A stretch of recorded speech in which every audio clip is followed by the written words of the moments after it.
and welcome back to Gapey's Garden. Today we're going to harvest some Calendula, and I have several different varieties here. I just let it reseed every year, so I didn't actually plant any in this area here, but these all either overwintered or came up from seed that just fell on the ground last year. I'm not sure what varieties these all are, they're just kind of all mixed together. So first you need to decide which ones to harvest, and you want to harvest the ones that are open. So you want to do this on a nice day, not a rainy day, but they need to be dry and open. You don't want ones that are pretty much done like this.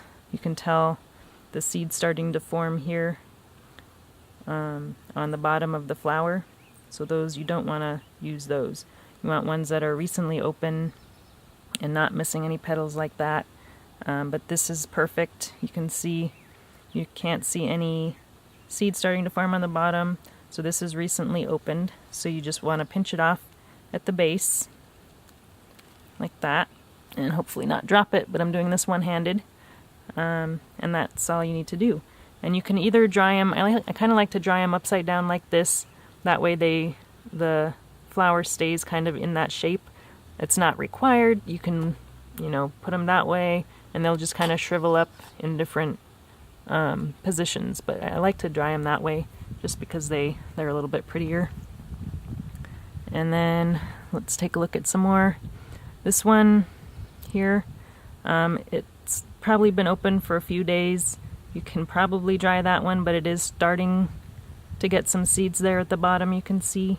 So I'm not going to take this one. It's not as bad as the other one we saw. Let's try this one here. Here's a pretty one. This one looks pretty good. So I'm just going to pinch it off at the bottom again, and we'll put it upside down on our paper plate. And I'm just going to go through and collect a bunch more of these, and I'll show you when I'm done what it looks like. So here we got one plate full of flowers, and I've got multiple plates here, but I think I've just found enough to fill one plate for now. They do grow super fast, so you probably want to check every day or every other day, and you'll probably see that some of these will be open that aren't open today. And you also want to be sure to deadhead, so any of these ones that are pretty much well done, you want to just cut them off, and I just toss them. You can compost them or whatever, but I usually just throw them and let them dry, and that's pretty much how I get these to reseed so much. So here's another one, and once the petals completely fall off, it'll look like, let's see, I think I had one over here, maybe I took it off. I think I took it off already. But you'll see, here it is. So I tossed it right here. So here's what it looks like when all the petals have come off. So the seeds are, that's what one of the seeds looks like. It's kind of a little curly Q. And that will probably reseed itself. Not all of these will reseed, obviously, but a good majority of them are. And if you have too many, they're really easy to pull out. You can see right here, these are all ones that have reseeded themselves, so they're still pretty small. And these bigger ones here are ones that overwintered. And if you have a mild winter, they very likely will do that. This was the first year that I've ever had them overwinter, so I was pretty excited about that. So I got some pretty early blooms on these. Okay, so now the next step is going to be taking these inside, and we'll find a nice dark place to put them in. So I have a closet here. It's a fairly big closet, but this is where I like to put my Calendula to dry. And I put it up here. This is a fireplace thing, and I'm not using it right now, so it doesn't get too hot in here. But here's some that have dried. And you can see what some look like that I laid down flat. So these are ones that I turned upside down and put flat on the paper towel.